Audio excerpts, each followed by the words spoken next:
What if I told you that death itself could become your greatest teacher? That in the frozen heart of the Himalayas, a man would discover that being alive is the only miracle you'll ever need.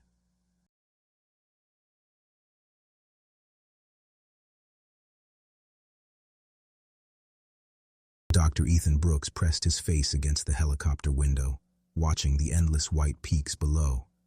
A medical mission to a remote village. Routine, he thought. But the mountain had other plans. The helicopter spun like a dying bird. Metal screamed against wind. In those final seconds, as death reached for him, Ethan saw something impossible. A small girl appeared in his mind, 7 years old. Her heart had stopped twice on his operating table. Everyone said to call it. But Ethan kept fighting. "Please, doctor." Her tiny voice had whispered, "I want to see my mommy again." That night, he saved her life. Now, falling through the sky 10,000 feet above solid rock, he heard that same voice. "Breathe, doctor. One more breath, just like you taught me." He should have died. The math was simple. 10,000 feet, solid rock, human body. But sometimes the universe conspires to keep you alive. Branches broke his fall. Snow cushioned the impact. His surgeon's hands, trained to be steady under pressure, had instinctively protected his head. As consciousness flickered, he saw the wreckage burning like fireflies in the snow. And in those flames, impossible faces, every patient he'd ever saved, all whispering the same thing, "Not yet, doctor. Not yet." Crawling on broken ribs and frostbitten fingers, Dr. Brooks found what survivors call a miracle. An abandoned monastery carved into the mountainside like a secret from another world. But this wasn't just shelter. This was something otherworldly. Monks sat in eternal meditation, their bodies preserved by thin air and bitter cold. The silence was so complete, it had weight. And on every wall, strange carvings. Not Buddhist symbols, something else entirely. Constellations he'd never seen. Geometric patterns that seemed to move in the flickering shadows. He remembered late nights in medical school, talking with friends about life beyond Earth. What if we're not alone? These carvings looked like star maps, like messages from somewhere else. Did these monks see something the rest of us missed? Pain was his only companion. Every breath felt like swallowing razors. He ate snow to survive, chewed tree bark for strength, and remembered his father. Young Ethan had once asked, "Papa, weren't you scared when the leopard attacked?" His father, showing deep scars on his chest, had replied, "Terrified, son. But courage isn't the absence of fear. Courage is doing what is needed." Those words echoed now in the frozen silence. Day 8 brought delirium. In his fever, she appeared again, the little girl from the operating room. "You saved me, doctor. Now save yourself. Don't stop breathing." Every good deed we do creates ripples across time, and sometimes those ripples become lifelines. By day 16, the hunger was making him see things. Or was it? Tall, luminous beings materialized beside him as he mixed healing herbs from ancient clay jars. Alien figures with eyes like distant stars. One of them spoke without words. "Your species fascinates us.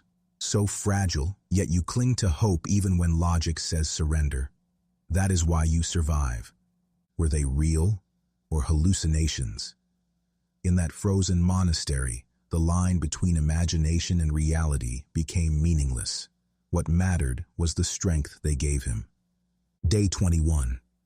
He began copying the monks' posture, their breathing techniques, ancient wisdom written on crumbling manuscripts. He imagined the monk who wrote those notes, centuries ago, trapped in his own blizzard, scribbling survival secrets by candlelight, the ink barely flowing in the cold. "Discipline is medicine," the faded words seemed to whisper from the pages. Across centuries, survival wisdom connects us. The monk's silence became Ethan's strength. Day 29 brought a violent storm. The monastery roof caved in, missing him by mere inches. Pure luck, or something more? In fever dreams, his patients formed a protective circle around him.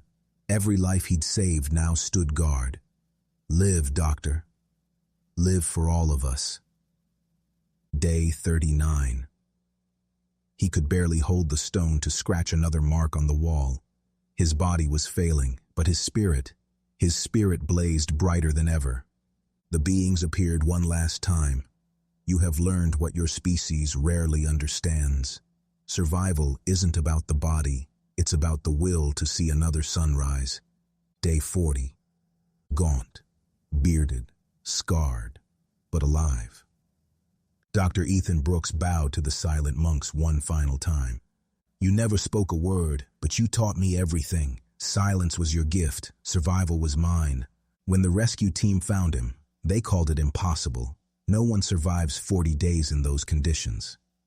But Dr. Brooks knew the truth that would change his life forever. As long as you breathe, life is not over. Pain becomes your teacher. Silence becomes your strength. Fear becomes your fuel. And imagination becomes your salvation. Every challenge you face is preparing you for something greater. Every breath you take is a victory over impossibility. You may not be trapped in a frozen monastery, but you're fighting your own battles. And I want you to remember Dr. Brooks's words. The universe conspires to keep dreamers alive. As long as your heart beats, as long as your lungs fill with air, you have everything you need to rewrite your story. The monks never spoke, but their message was crystal clear. Being alive isn't just a state of existence. It's a superpower. Being alive is not a gift to take for granted.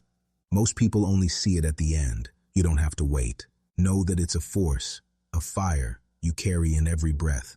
So ask yourself, what's there right now that's stopping me to feel it? What impossible thing are you surviving right now? Whatever it is, remember Dr. Ethan Brooks. Remember the silent monks. If he could wake after 40 days in the snow, what could you not face with your heart still beating? Remember that as long as you breathe, anything is possible.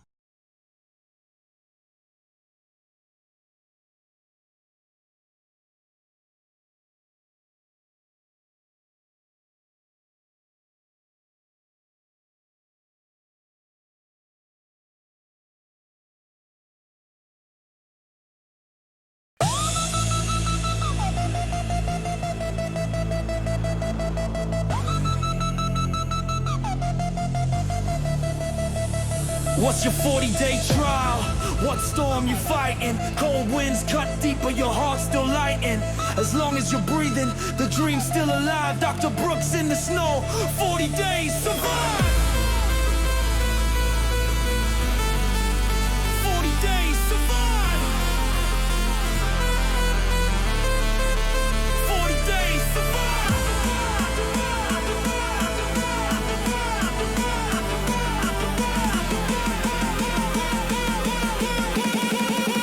40 days, survive!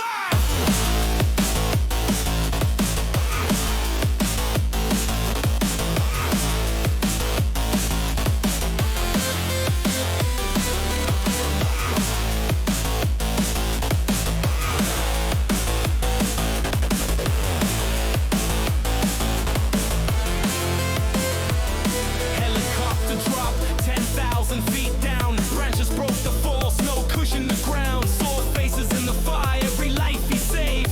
Whispers in the wind saying, "Doctor, be brave." Monks sat silent, no word, no sound. But star maps carved on the walls all around. Hunger, pain, vision, still he stood tall. Aliens or angels didn't matter at all.